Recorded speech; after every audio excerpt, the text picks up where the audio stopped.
Well, let's just dive right into this, Buck. Hey, everybody, Yeah. Susan Finch here with All Volunteer, All Heart from Beankeep Patrol, and this is part of our Mr. Ballin Foundation series. Where if you missed the last episode with parents of murdered children, oh, that was a rough one, but inspiring, and there's stuff we can all do. I'm continuing this series with people I have met through the Mr. Ballin Foundation, and Mr. Ballin has come in to help a handful of us with our missions with preventing violence, healing violence, comforting people. And this has brought me to bringing Buck Blodgett on. And Buck, I first I did a typo because it said it looked like light, but it isn't. It's not light.org. It's LIGTH. Love is greater than hate.org. There's a longer domain too, but just spell light but wrong. LIGTH.org. You're going to want to hear about his project and see how maybe you can get involved. Maybe you can start a chapter. Maybe you can invite them to come speak. But enough of that. Buck, welcome. Thank you. Thanks for having me. You're right. Most people's devices autocorrect and then they never find us. But we can't change love is greater than hate. So it's ligth.org. It is. And it's also the Love is Greater Than Hate Yes. Project.com.org. Ligth.org or loveisgreaterthanhate.com is the long way to spell it out. Well, it's actually the Love is Greater Than Hate Project.com. So I'm going to put both of those in there, folks, because if you have Excellent. fat fingers like I do sometimes and have typos, then we're gonna avoid that, and we just want to get you there. So, Buck, first tell me how has everything changed since Mr. Ballin Foundation got involved with you guys? Oh my gosh. Where do I even start?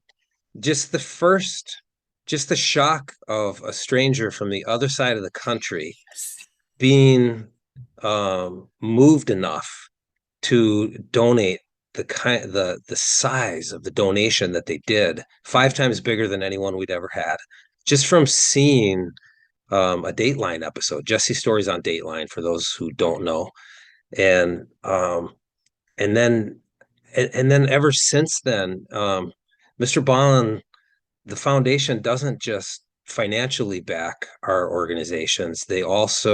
They've provided technical support to me. They taught me how to edit video so I could create this new event with video editing. They sent Brian to me. They're coming to our retreat in October from across the country to help us vision decade two for our organization and how we could work together. And it just never ends. Lori, the executive director, has just yesterday talked with our Rita, one of our new hires, to give her ideas on events planning and building an events program for nonprofits. The level of partnership has changed everything for us because, when you collaborate, you've collaborated with people, Susan. It just gives you a strength and a power that you don't have when you're alone. It does, and that's also why I wanted to have all of you on for this series. We all met on a call, a Zoom call, just to introduce each other, tell our missions, and the wheels, I could see everybody's faces like, oh, how can we all do something together? How can we help each other? Because we have a common goals. And it's like you said, people stop hurting people. That's kind of an overall goal. Stop people from being hurt. Stop people from hurting, stop people from hurting others. It's it seems to be the common thread for all of these organizations. And there is strength, and there's strength when you can bring people in with different levels of experience to be able to say, oh, we tried that once, or we did that, or have you ever thought about this? You can't, that's invaluable. I mean, there's no way you can think of all those things, especially at 10 years. And with us, we're at 20, we're 27, 28 years. We've been around, but we grow at the pace we can. And this is enabling us to make a nice splash and hopefully get a bunch of volunteers in October too. We're having our big event in October. But and okay, so we've covered how we're connected, why it's important. I want to hear about the Love is Greater Than Hate project. Well, our origin event, it's another project born from tragedy. And one of the things I love about your mission is you say right in the beginning about having a sense of humor. And that's so important in life, especially when bad things happen, big bad things. And so I want to do that. But I'm, first of all, by nature, I'm serious. And I need to learn to have a more of a sense of humor. And second of all, our topic does not lend itself to humor and lightheartedness. Right. So I'll just tell people straight out what happened and a little trigger warning. It can be triggering for people who've experienced domestic violence, especially sexual assault. So my daughter, Jessie, was 19 years old, 10 years, just over 10 years ago. We just had our 10th anniversary. And a friend who was welcome in her home, a trusted friend, sat right next to each other in high school for 4 years, first and second chair violins and the orchestra and choir and all the musicals and plays. And he waited for me and my wife to go to work on a Monday morning, Jessie's first Monday to sleep in on summer vacation, halfway through the summer, because she was a hard worker and she'd been working all summer. And he came in the home after we left, and he did the unthinkable. He attacked Jessie in her sleep. He hog-tied Jess, and I won't go into any more detail than you want me to. I'm a little weird. I do believe that I'm very sensitive to triggering people, but I believe it's critically important that we face the darkness and that we talk openly about it, because I believe if we can't, then the darkness owns us and wins. If we can't even talk about it, then what hope is there to actually do something about it? So I talk probably sometimes too openly about exactly what happened. But Jess was attacked. She was hogtied. She was raped by Dan, her friend, and then he reached for his backpack, which the DA called his murder kit, and he pulled out a rope and he strangled Jessie to death, and didn't need to. And if you knew all the details of his computer search, you would see that this wasn't, crime of passion, lost my mind for half a day. It was well planned, long planned execution of a friend for no reason. Nothing she did to him except he wanted to rape and kill. So that was the origin event of our project. It was so shocking. Of course, it just launched me out of my entire 53 years. You okay? Yeah. It obviously it changed everything for me. In that moment of getting the phone call at work that every parent fears, it was suddenly everything was different now. Every person was sacred and precious. Every Absolutely. every second was, because suddenly this time that we have that I had been Right. taken for granted after 53 years on the planet, that without losing that, suddenly I realized we're not promised tomorrow. Every word out of our mouth, every person, every second was precious. uh, and at the same time, my friends and Jesse's friends and our whole community and way beyond, our families, way beyond, there's this just ridiculous, indescribable outpouring of love and caring, and it persists 10 years later. And that changed me too. And given that what Jessie called male on female violence was her last and biggest cause in life, and Oh then it my happened to gosh. her, ironically, it became my cause for her in death, and a project was born. Actually, at her funeral, I said love is greater than hate, and I don't know why. I don't know where that came from. I think I do now. I didn't at the time. And a month later, 500 people in our small town showed up at the mill pond and walked together in the night for 2 hours, and there was banners and signs and these blue wrists. Somebody spent $450 of their own money for these wristbands, and all of those, the banners, the signs, the wristbands, all said the 5 words from the funeral: love is greater than hate. And so a project was born, and I've been working on it for 10 years ever since. These things change families, they change marriages, they can change so many things. My my heart is with you and your wife every stinking day. I mean, without her, that you don't get to have her with you. And I am so sorry. How is your wife? Joy's stronger than she knows.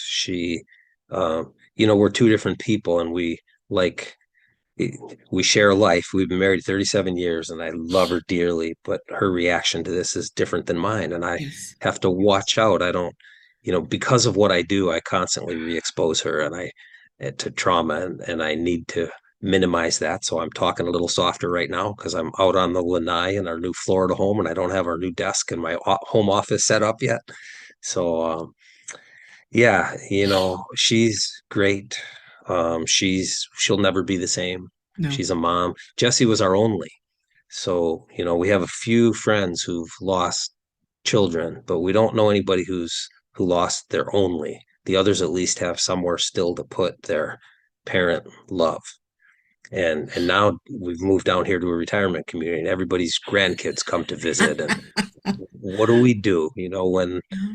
every and that's all they talk about, because what else do people want to talk about once you've had Right. kids? You want to talk about your kids and your grandkids, and so it's a little weird. Sometimes you feel like you don't fit in, sometimes you feel Yeah. like nobody knows you and nobody knows your life journey and experience, but I also believe that's true for every human.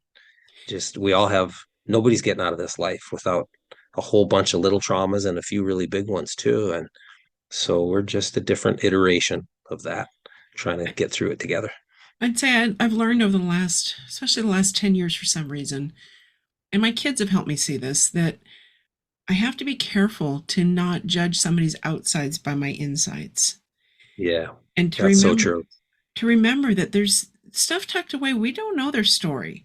Oh And we yeah, can look at yeah. somebody and go, "Pfft," or oh, we don't know their story. And we should shut Yeah. the flip up because I love that, Susan. I just love that. There's a crab pot on the block in everybody's life, right? Somebody's yep, cranky and negative or whatnot, but there's a story behind that. That's an adaptation to something that's happened to them, or many things that have exactly. happened to them. And Yes. so, who can we be in this world, right? To forward people on their journey.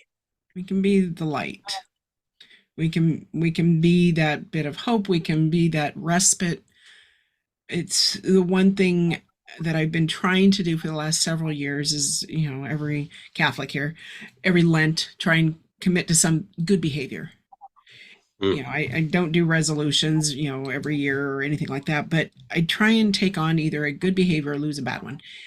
And so years ago, I tried to lose the judging people's outsides. And then I'm also, though, trying to find anything positive and not keeping it in and being sure to tell somebody. It's like what you said right at the beginning. It's so precious. Every moment, every word out of our mouths matters.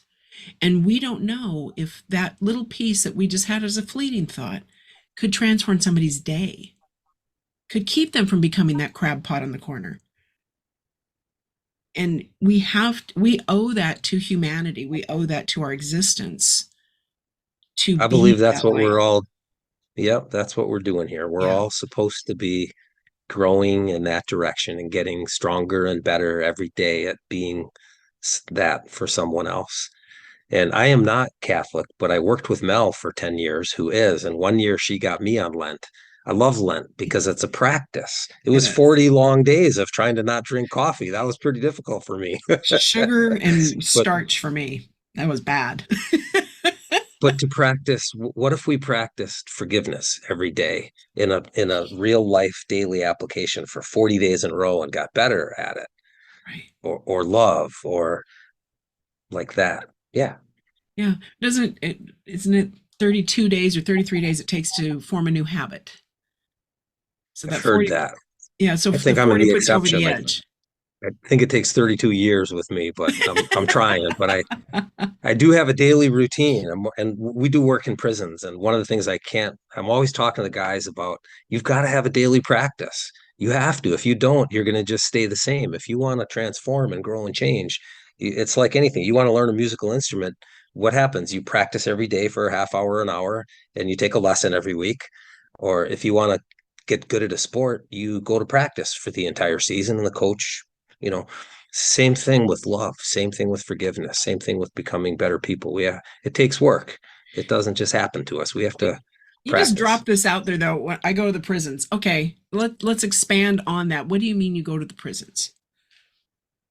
If you would have told me, Susan, okay, in the interest of being lighthearted on a heavy subject here, if you would have told me 10 years ago that you're gonna go into the state prison system in Wisconsin, we've done now 35 to 40-ish programs for about 3,500 inmates and staff at about 20 different prisons in Wisconsin. And it's become my favorite thing to do.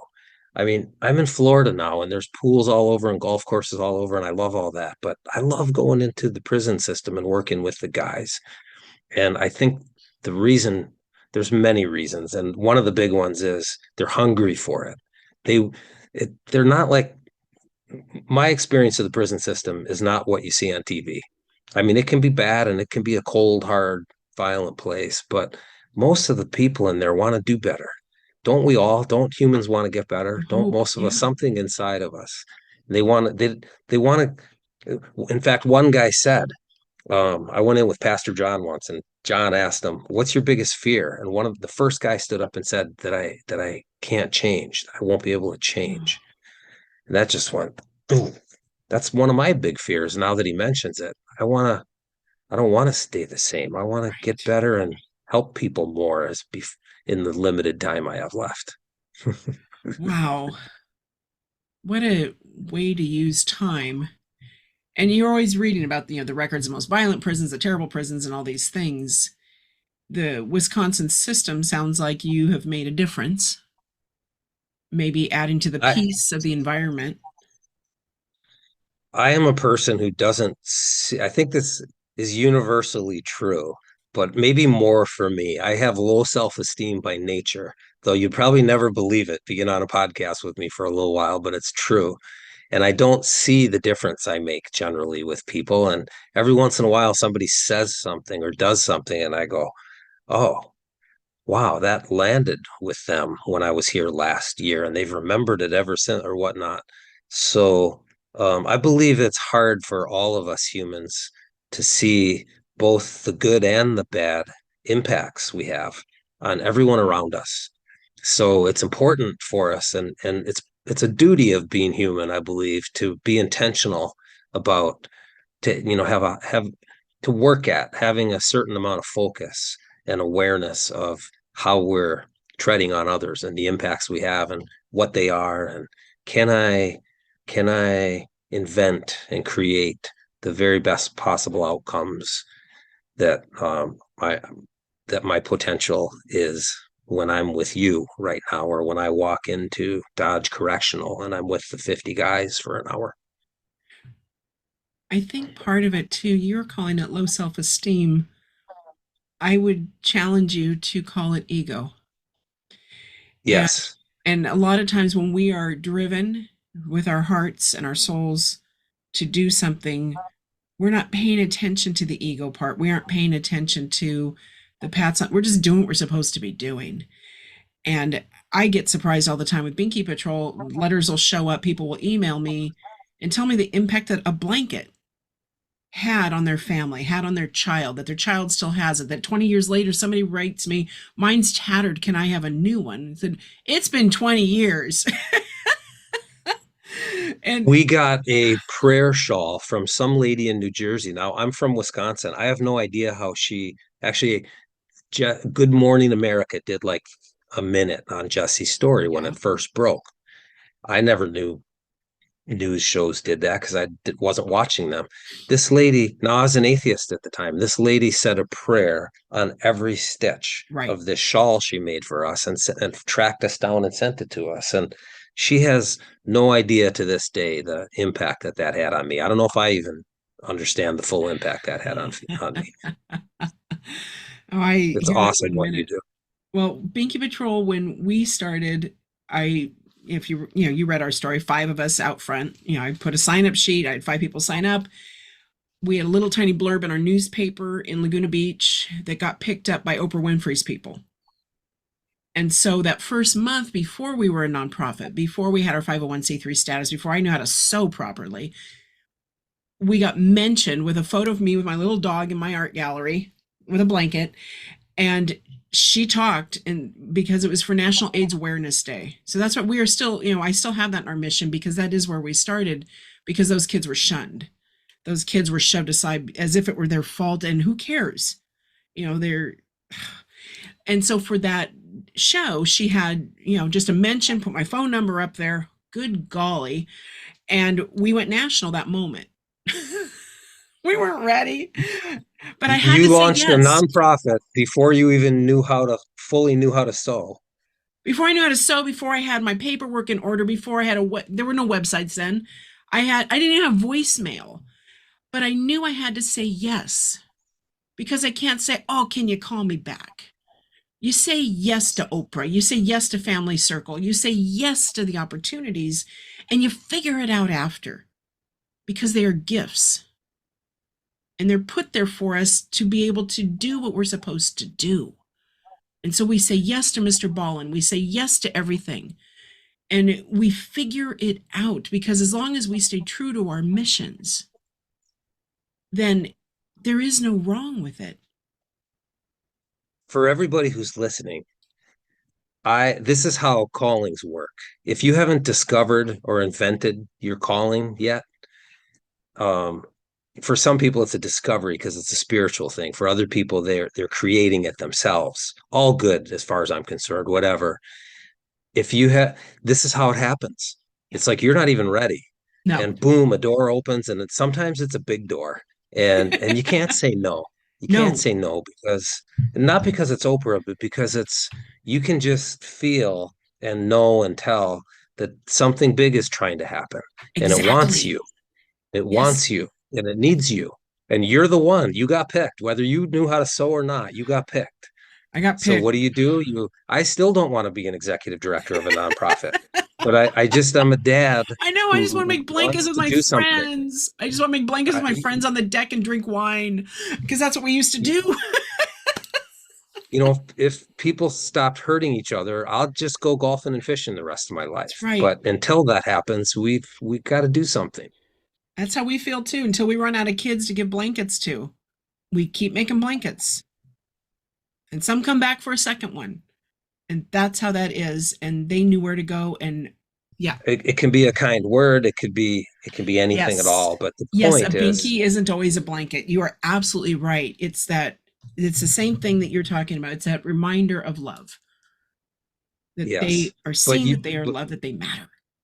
yeah. And you figured out your vehicle, though. Jessie had a vehicle too. Jessie was a musician, and she was really talented. And Dad, in his infinite wisdom, when I was more ego driven, before life beat me down and up enough where, not that I don't have one anymore, but it's a blessing to have life knock us around and do a little bit of damage to our egos and our own plans and whatnot.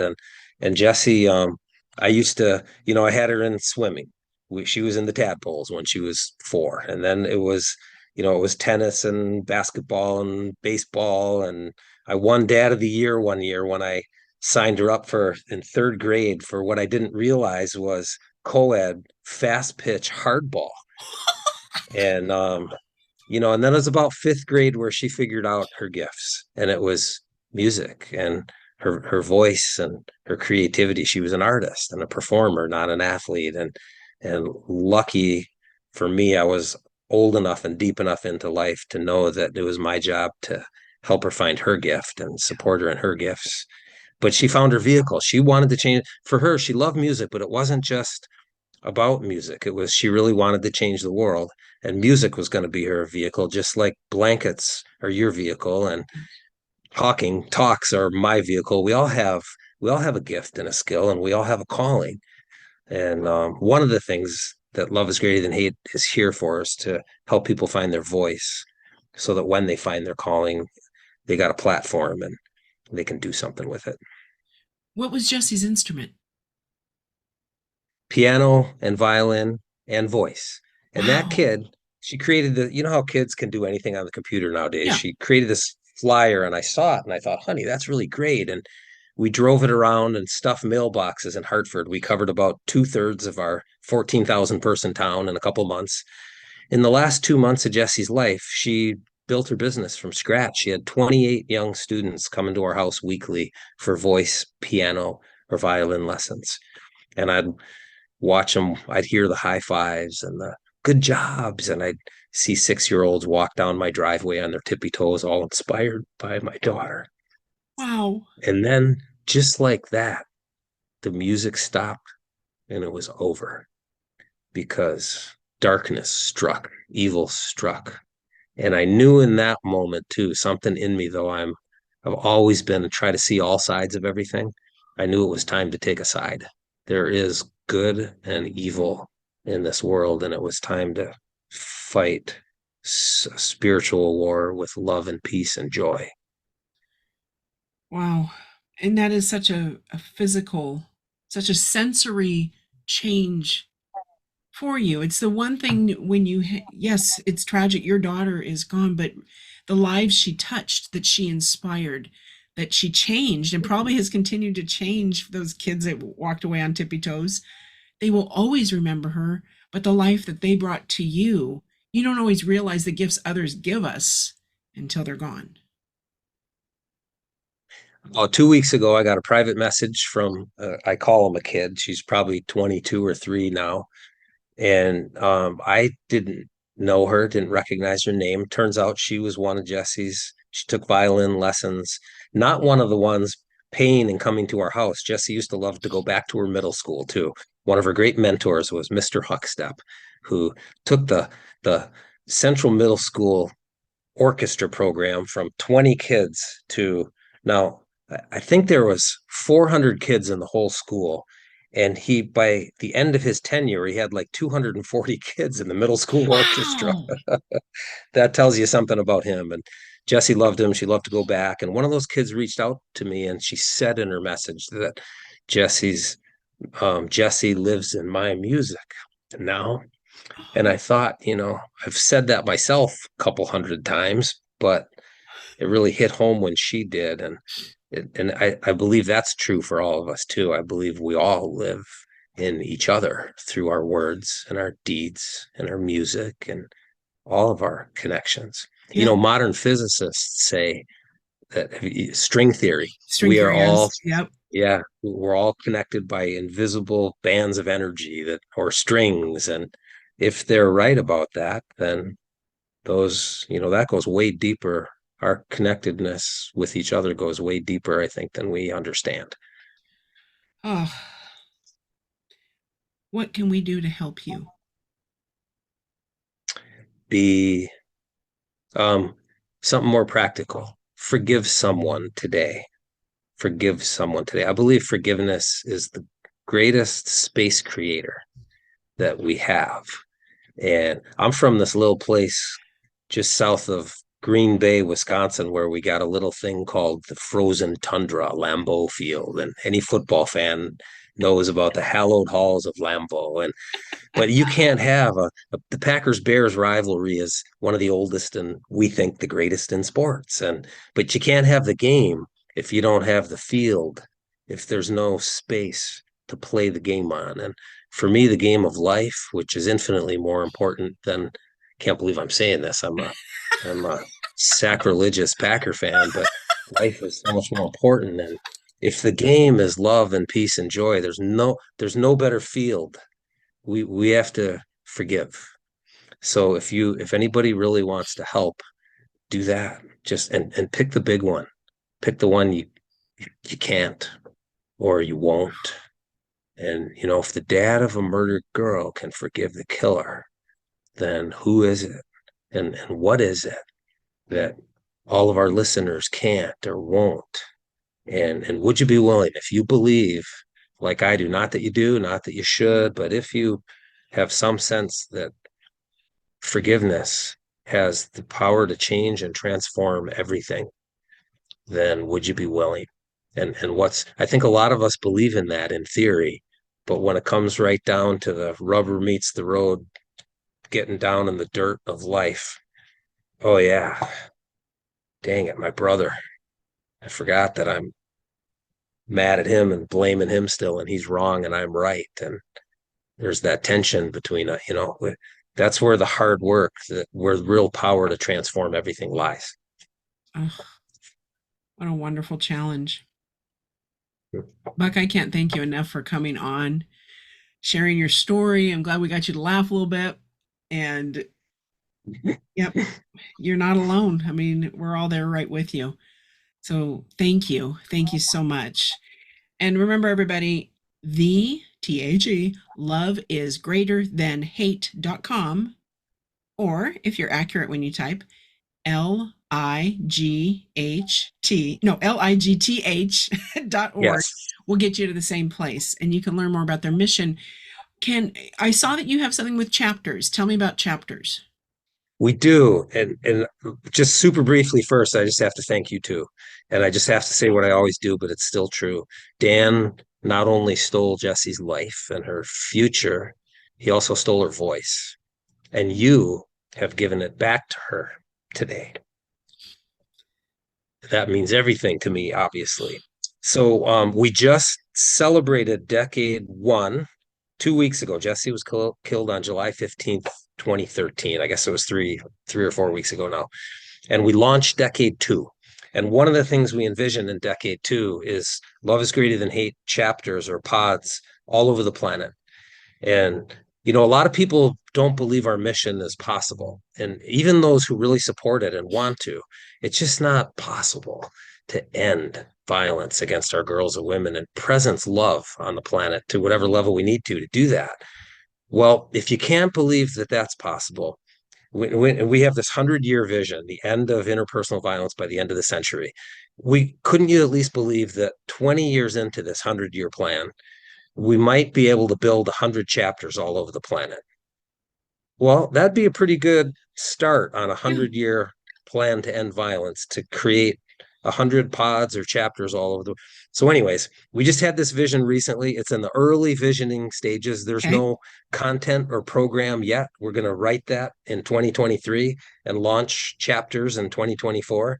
And if people visit our Join Us page at ligth.org and then click on the top toolbar, Join Us, there'll be 7 ways you can join us, and chapters is one of them. So you can sign up now to host a chapter wherever in the world you are, and then we'll reach out monthly, let you know how the program develops, and when it's ready to launch, you can pick from.